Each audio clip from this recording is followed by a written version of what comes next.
तुम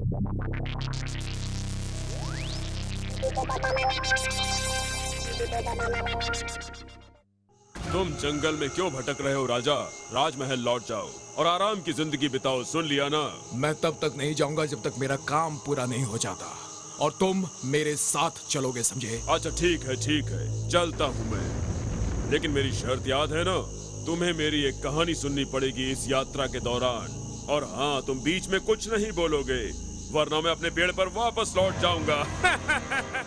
एक समय की बात है, अंगज राज्य में संत और बसंत नाम के दो भाई रहते थे। इन दोनों में से बसंत छोटा था। दोनों ही बड़े सुंदर थे और दोनों का विवाह नहीं हुआ था।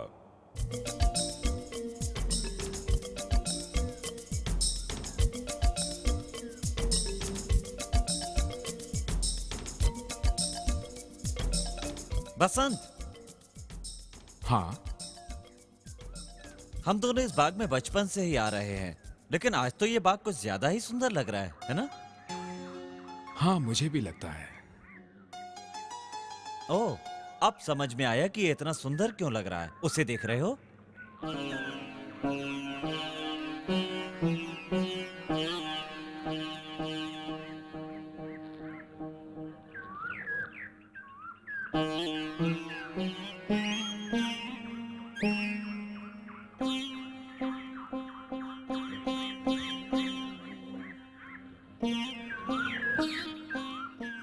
वो तुम्हें बहुत पसंद है ना?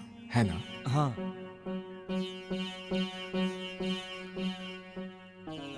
अरे लेकिन वो गई कहाँ?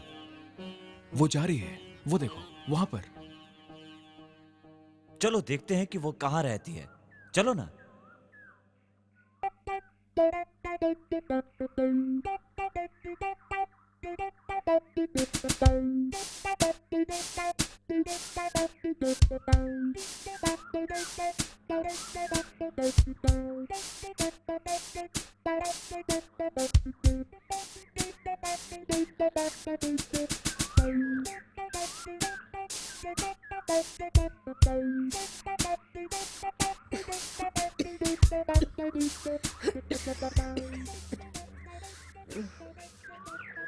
हाँ, कौन हो तुम? किसी से मिलने आए हो क्या?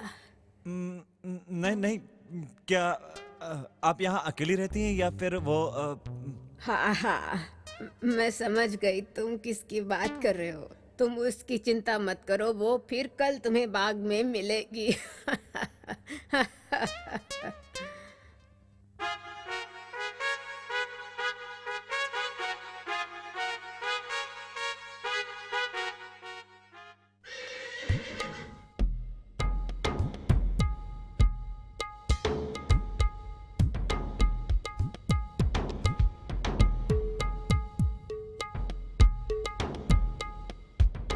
क्या तुम कहीं जा रहे हो क्या? मैं तुम्हारे साथ चलूं? नहीं नहीं, मैं एक जरूरी काम से जा रहा हूँ। तुम घर पर ही रहो बसंत। ठीक है, मैं घर पर रुकता हूँ।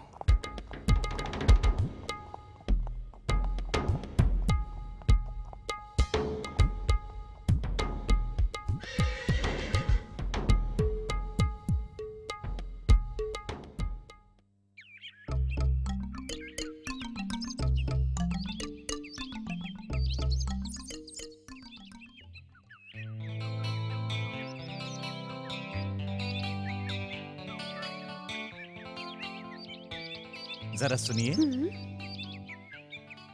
मेरा नाम है संत। मैंने कल भी आपको देखा था। मैं आपसे कुछ कहना चाहता हूँ। नमस्ते, मैं हूँ चित्रलेखा। क्या कहना चाहते हैं संत? मैं पास में ही अपने छोटे भाई के साथ रहता हूँ। हमारे पिताजी राजा के दरबार में मंत्री हैं। अब तक मेरी शादी नहीं हुई है। मतलब आज तक मुझे मेरी पसंद की लड़की नहीं मिली। तुम पहली लड़की हो जो मुझे पसंद आई है चित्रलेखा। तुम उससे शादी करोगी? क्या तुम मेरी पत्नी बनने को तैयार हो? एक बार फिर से सोच लो संत, क्योंकि मैं उतनी सुंदर नहीं जितना तुम समझते हो।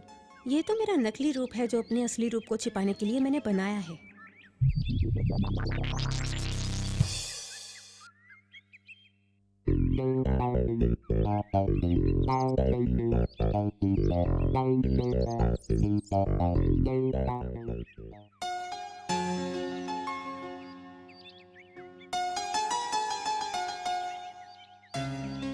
आप कौन हैं?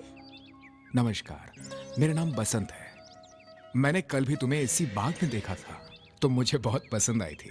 मैं एक अच्छे परिवार का लड़का हूँ। अगर तुम्हें कोई एतराज ना हो, क्या तुम मुझसे शादी करोगी? मैं तो कर सकती हूँ, पर शायद तुम्हें पसंद ना आए, क्योंकि मेरा ये असली रूप नहीं है।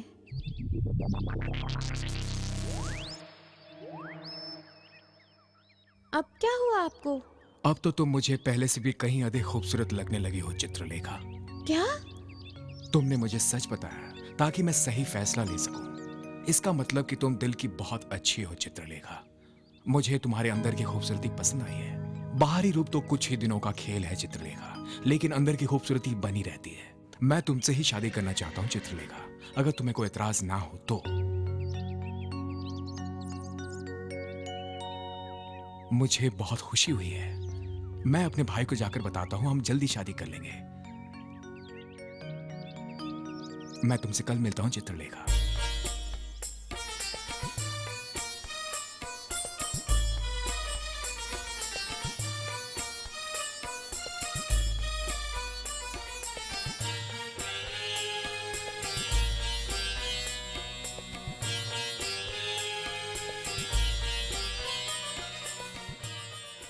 तुम्हें धोखा हुआ है भाई, वो उतनी सुंदर नहीं है जितनी नजर आती है। मैं जानता हूं, पर मुझे कोई फर्क नहीं पड़ता।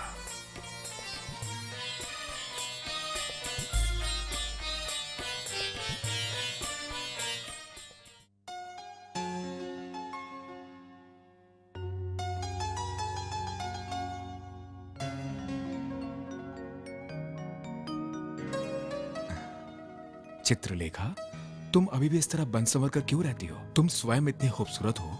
अब इस नकली रूप को हमेशा के लिए त्याग दो। ये मेरा असली रूप है बसंत।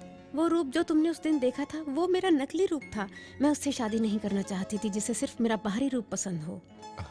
तुम सच में बहुत सुंदर हो।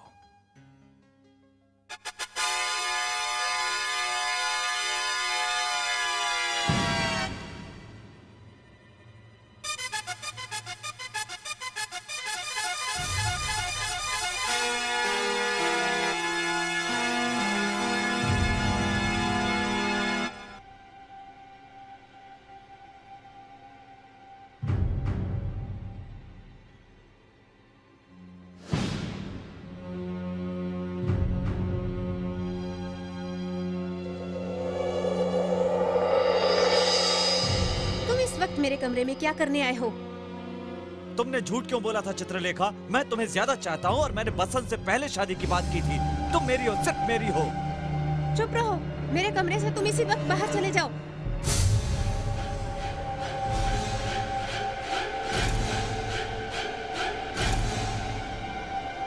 नहीं, छूना नहीं मुझे। भाई रुको।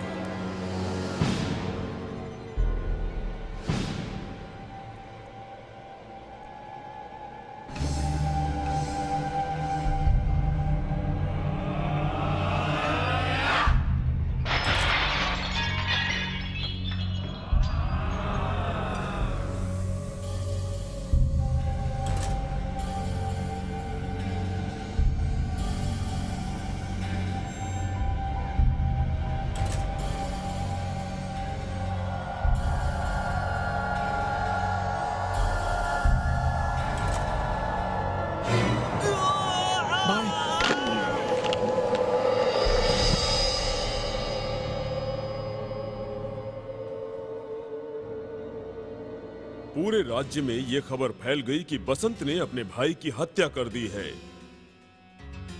अगले दिन उसे गिरफ्तार करके दरबार में पेश किया गया।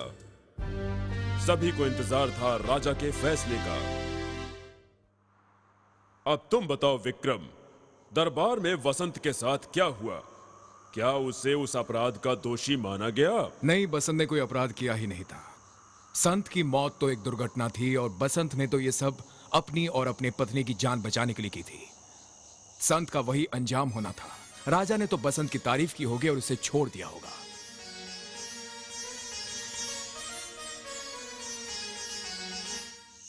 तुम समझदार होकर भी बेवकूफ हो, भूलते भी हो। तुमने बोलकर मेरी शर्त तोड़ दी है, तो मैं जा रहा हूं।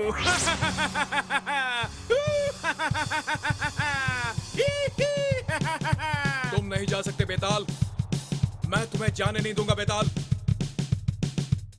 तुम्हें मेरे साथ चलना होगा बेताल। बेताल तुम नहीं जा सकते।